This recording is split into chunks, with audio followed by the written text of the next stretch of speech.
Hi YouTube, this is Joe Calton with Calton Cutlery. You can visit me on the web, caltoncutlery.com.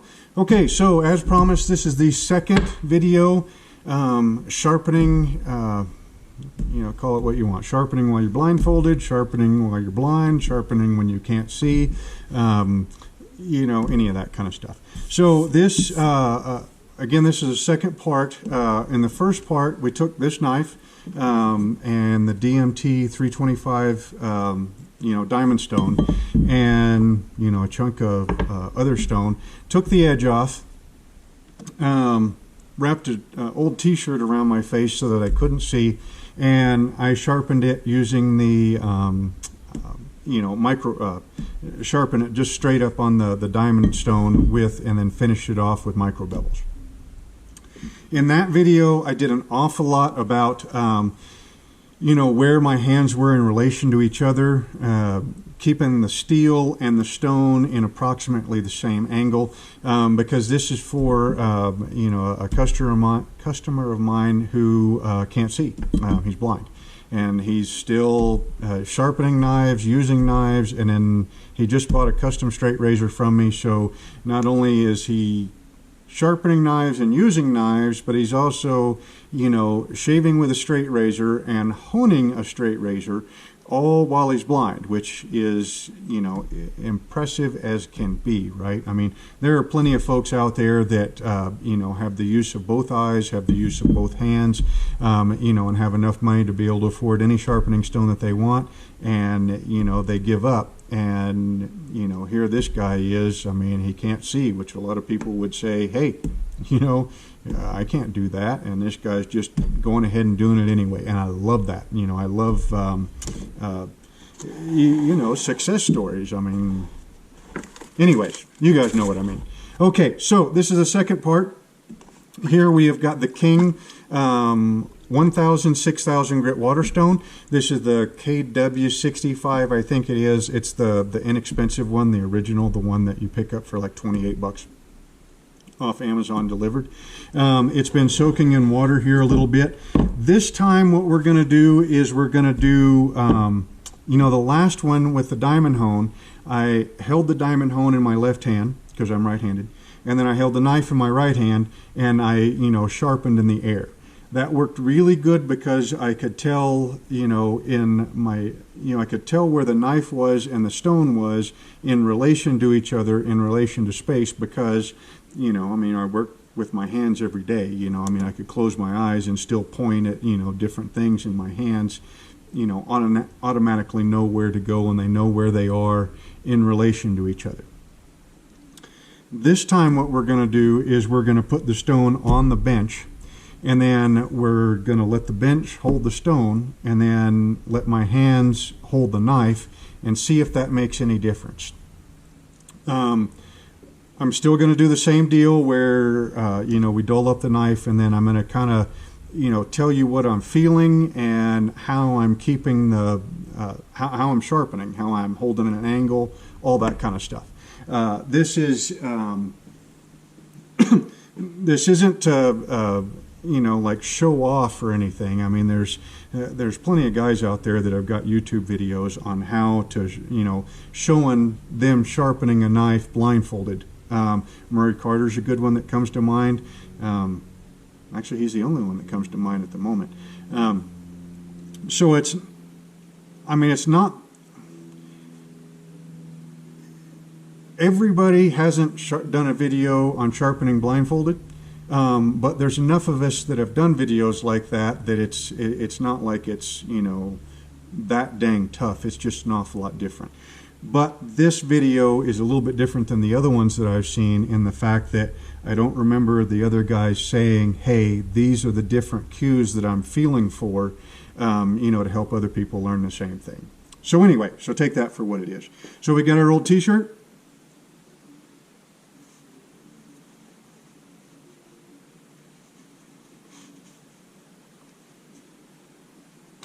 Okay, we got it tied around the head. We're going to lift this up enough to where you guys can, to where my voice shouldn't sound mumbled. And then I'm going to kind of bring the sides of it up to where I can hear a little bit. Okay, no, I can still see. Okay, I can see just a shred of light up underneath here, but I can hear, and that's the important part. And the light that I can see, you know, I just see some light coming in from around my nose here. I can't actually see anything else. Okay, so we got our knife. Oh, dang it, we didn't dull it. Where's that? Okay. Now, this one, the King 1000 6000 grit stone, it's not as an aggressive of a stone as the Diamond 325. So while I am going to dull the edge, okay, this is the fine side right here. I don't want to dull it as much as I did with the 325 because otherwise we'll be here for an extra while. Okay, so I feel that edge got pretty much moved over to this side because I was doing strokes like this. And it is dull. I mean, there's a little bit of sharpness there, but, you know, we just, okay, so here's our water. Okay, so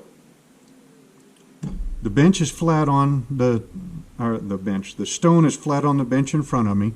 The knife is in my right hand. My left hand will be a guide hand over here. Okay, now again, I can lay that blade flat. Wait a minute. Okay, I don't really want to undo the blindfold, but I need to tilt you guys towards me a little bit. Okay, there you are. Okay, you ought to be able to see that now. Okay, so the blade stock is sitting flat on the stone, all right, at 90 degrees. If I tilt it a little bit more, now I'm catching the blade bevels. Okay, the blade bevels are the bevels that you know, were ground into the flat stock to turn a piece of flat stock into a knife. All right. So now, if I lift up a little bit more, okay, you know, I can kind of barely feel a little bit of the edge angle. You know, the edge angle being the angle that was created on the stone to create the edge. Okay, so there's the blade stock, there's the blade bevels, and yeah, I can feel a little bit of the edge bevel. All right, but more importantly, okay, so I'm coming towards me to start with this time. My thumb is on the side of the blade, so my hand is up a little bit over the front of the handle so that I can feel the blade. Now this knife also has a very rectangular handle, so that helps out quite a bit also. Okay, so there's my angle.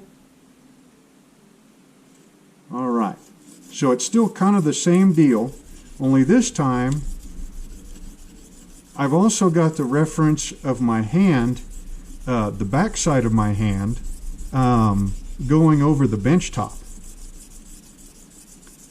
So right now I'm just scrubbing back and forth. You know, I got the blade, the heel of the blade is closer to me than the point of the blade, and I'm just moving back and forth. Applying, you know, pretty good amount of pressure because, you know, I need to establish a new burr on one side. Okay. I can feel a very light burr in some places. I'm going to add some more water here. Okay, again, so my thumb being on the flat of the blade and then my index finger being wrapped around the spine of the blade, and then as my index finger hits the stone on each stroke, that kind of reminds me where my angle is.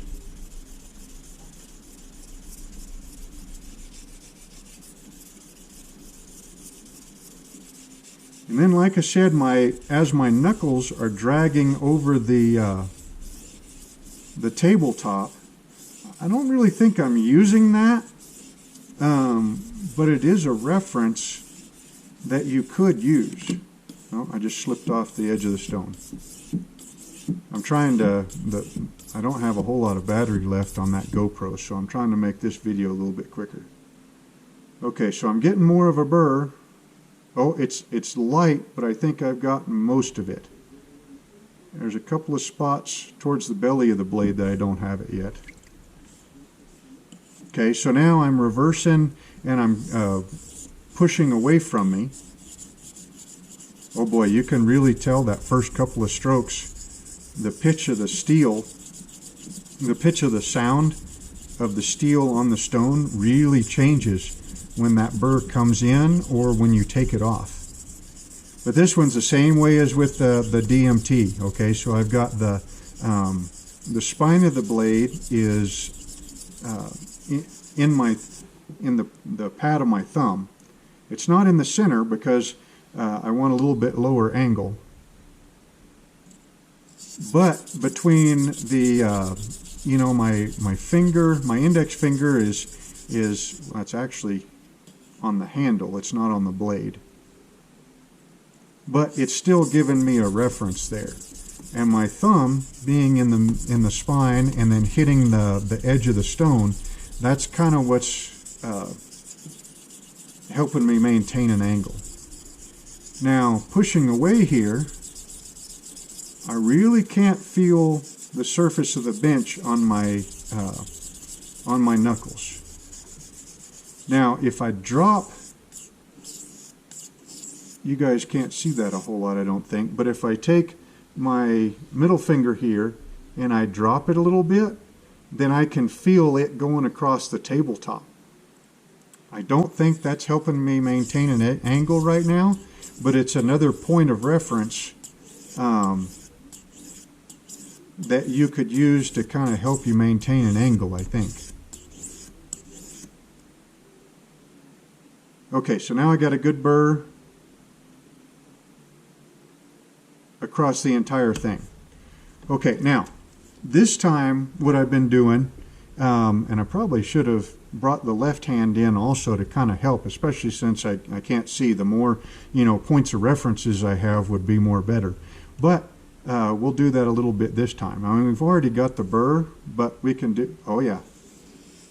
Okay, so if my right hand, if it's doing everything that it was before, but then I take my offhand, in this case my left, and I've got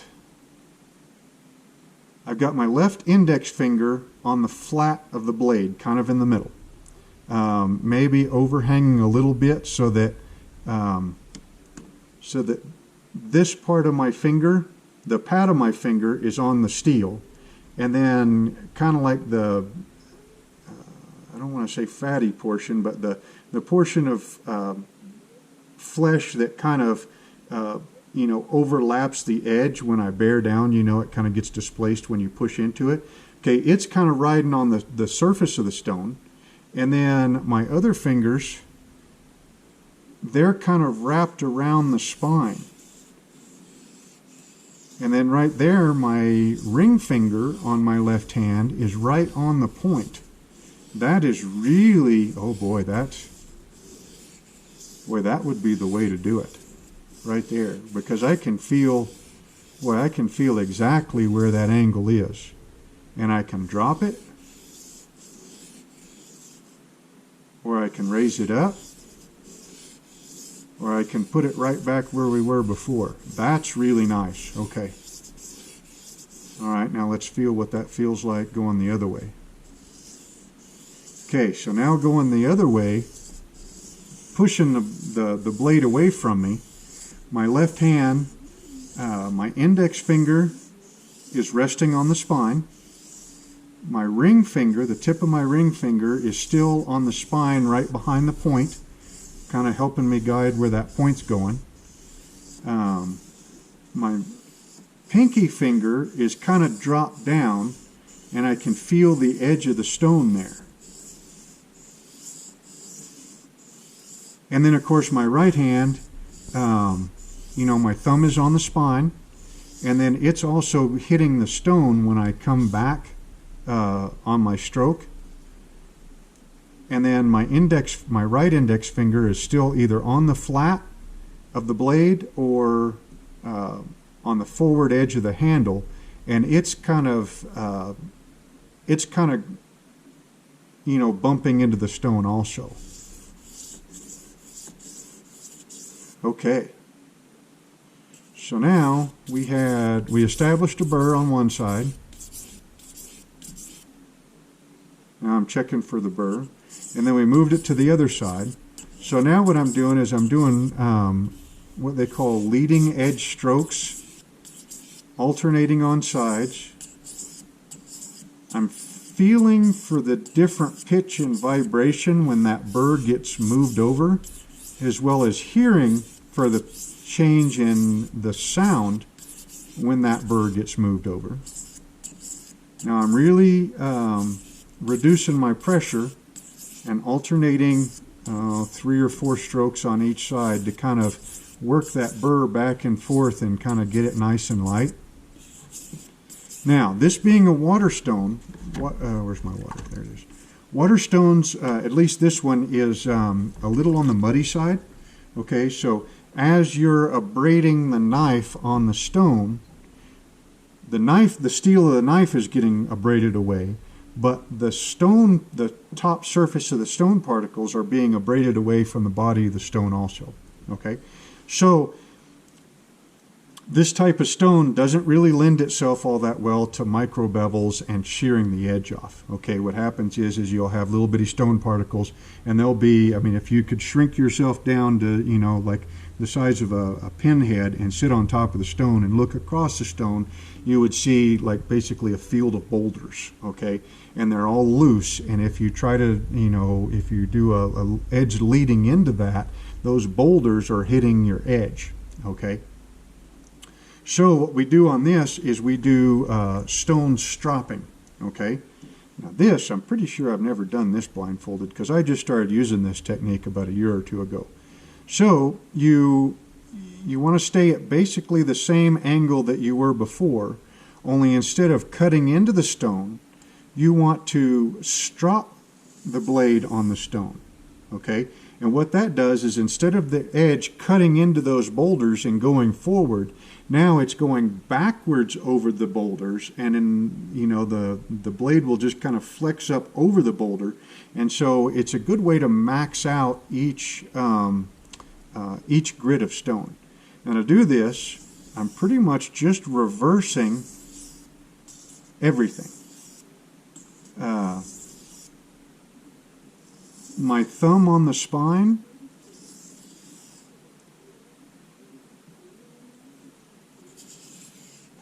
yeah, it's everything in reverse. It's just I haven't practiced it as much, and so it feels kind of awkward.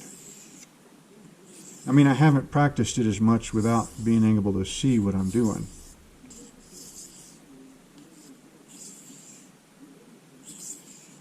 Okay. So the pitch of the stone, or the pitch of the sound, and the vibrations that I'm getting through the handle are telling me honestly that I need more practice doing it this way. I wonder if I handheld it, if that would be, oh yeah.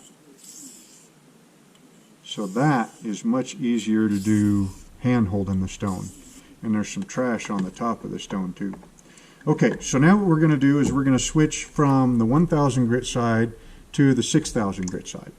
Now here, you can go ahead and do it, that friend of mine called chasing the bevels, where you establish chasing the burr, where you establish a burr on one side and then move it back and forth. But I'm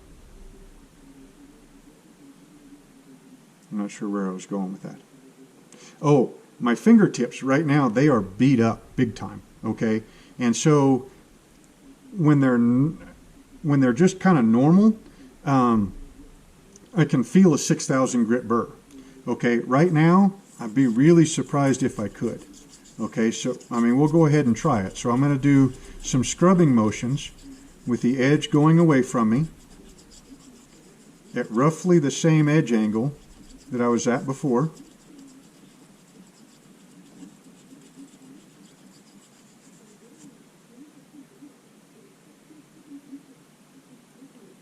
Now the pitch of the stone, you know, the sound, and the, oh, no, I can feel a little bit of it up in here in my,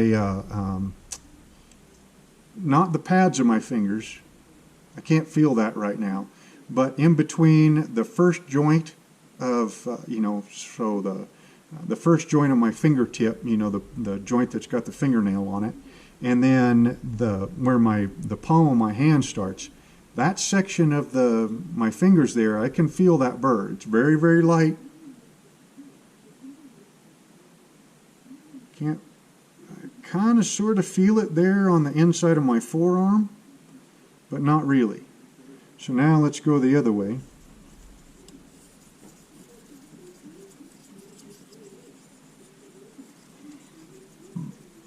Now I'm still doing the same, you know, referencing the same,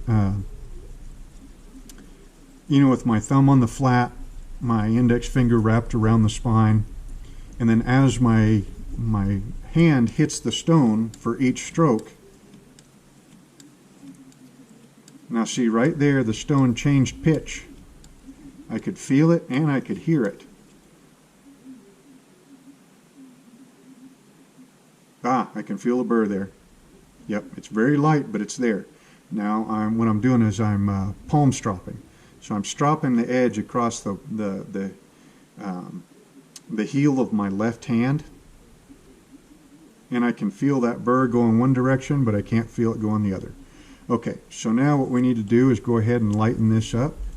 Now the 6,000 grit side, it tends to need a little bit more water, I think, than the 1,000 grit side.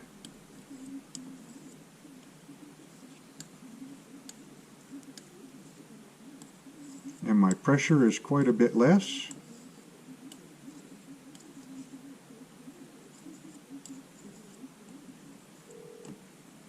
There's a little bit of something that's kind of grabbing right over here, like maybe a rough spot on the corner of the stone there.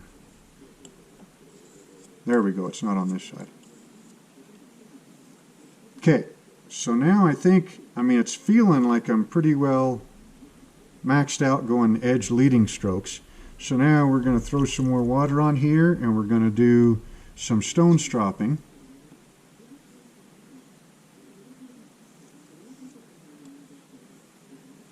That's starting to get easier, stone stropping with the stone on the table.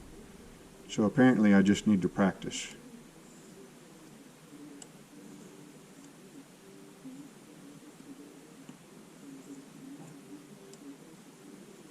Now I know I'm not maintaining as good of an angle as if I would normally. Okay, so now with this method, what we need to do is we need to draw the edge through some soft wood. I'm just drawing it through the corner of my bench, which my bench is pretty dirty, so we're just going to have to trust to luck that I didn't hit any big metal particles or anything. And then now we need to stone strop a couple of times on each side. What that drawing the edge through soft wood is it rips the burr, whatever burr is remaining on the edge, and it just rips it off. So these last couple of stone strops are to smooth out the edge where the burr got ripped out of it. Now that works because this is what you call a 6,000 grit burr.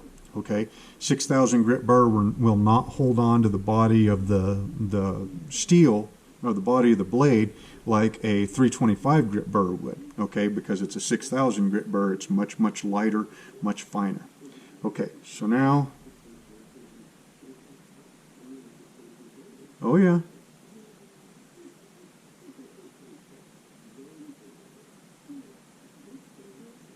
it feels like it's catching my beard hair pretty evenly from the heel to the tip. That was on the right side of my face, shaving down.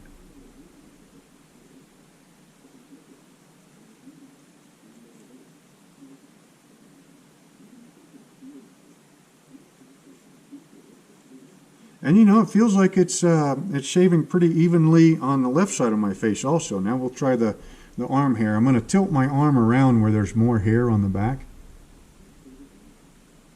Oh yeah. Yeah, I can feel that popping the hairs right off of my forearm. My left forearm. Now my right forearm, yep, same thing. I think I actually did a little bit better job on this, which is amazing. Okay, so I'm going to take the t-shirt off my face. Now, ooh, God, this time, let's find that light switch.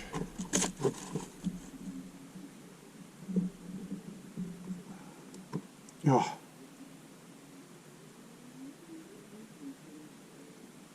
Whew, that was so much better than the last time. Okay.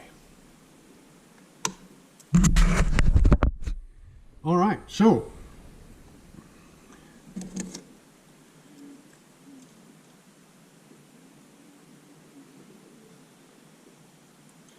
it looks like a good edge. There's a little bit of trash up in here. There's something on the surface of my stone right here on this edge. There's a little bit of a rough spot.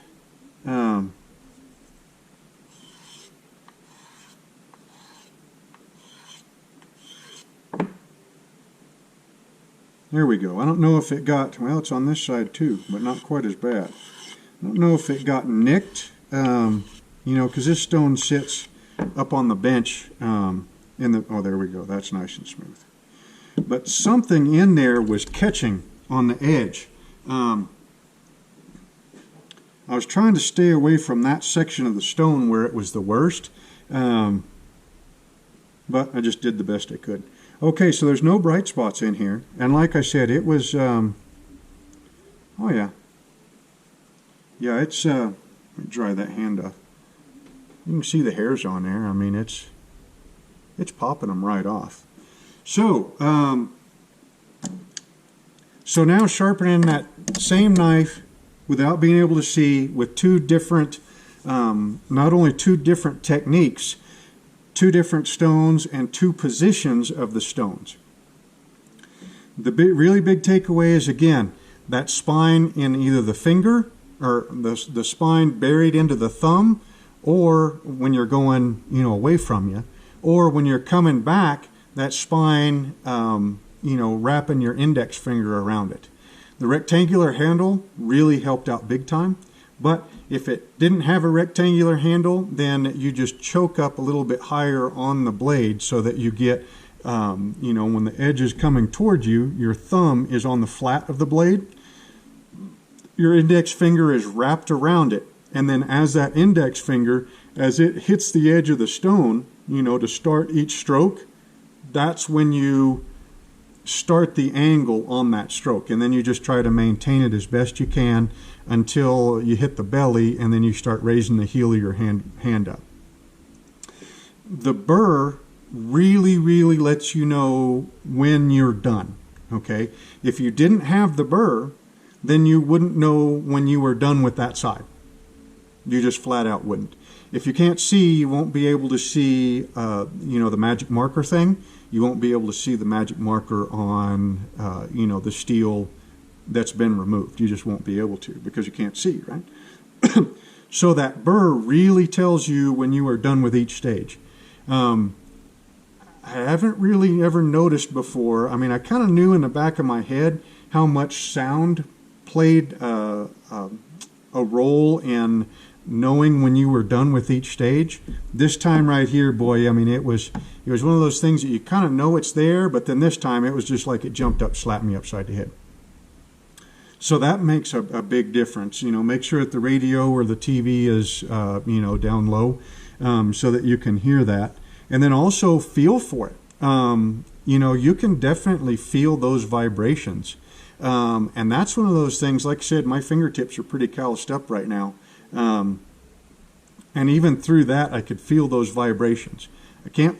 Couldn't feel the burr quite as well, but I could feel those vibrations, you know, plenty well. plenty good enough. So again, this is, I think this was a fun little exercise. You know, being able to sharpen blindfolded. Now, if you can see, does that mean you don't have to, you know, practice sharpening blindfolded? You know, maybe, maybe not. I mean, heck, I've been working plenty of times, you know, in near dark, or, you know, let's say you're, you know, let's say you're working outside and, you know, whatever it is that you're working on, you know, you need to freshen up the edge on your knife to be able to get your work done so that you can go ahead and go home. And it's dark and, you know, you don't have any source of light. Well, you can always pick up a rock and, you know, freshen up the edge a little bit. And if you can't see, some of these things might help you, you know, be able to get an edge on and get your work done. Yeah. Another thing is, like I said, right now, you know, I mean, you know, my eyes are starting to have problems seeing things that are really up close. You know, the reading glasses help with that, but some, you know, I mean, I might not have the reading glasses on me and still need to put a new edge on my blade. That burr will help you put that edge on without having to look for glints of light off the edge. So the burr-based method is a really, really versatile method that you can use whether you see or not to be able to put a good edge on your knife. So I guess if you got any questions, you know, feel free to drop them in the comments below. You know, put on there if you've ever had to sharpen a knife when you couldn't see, or if you were in a spot that, you know, you couldn't see and you needed to sharpen an edge. If you're blind and you know how to sharpen, you know, and you notice some things that'll help somebody else, you know, put those in there also. So yeah, this was a really good time. Again, this is Joe Calton with Calton Cutlery. You can visit me on the web, caltoncutlery.com. Hope you all enjoyed the video, and we will see you next time.